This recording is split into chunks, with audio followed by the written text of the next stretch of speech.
1 paneer steak with sorted vegetables, please.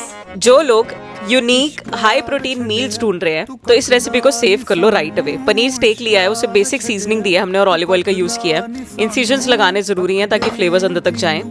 यहाँ पर हम इसे कास्ट आयरन के पैन पे अच्छे से रोस्ट करने वाले हैं। एक्स्ट्रा ऑयल की चिंता मत करना, वो पैन में ही रह जाएगा।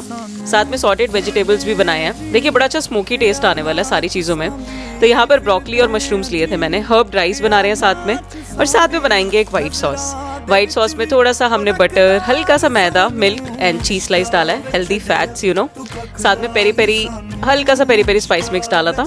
इसको आप सर्व करिए एकदम 5 स्टार प्लेटिंग के साथ और एंजॉय कीजिए।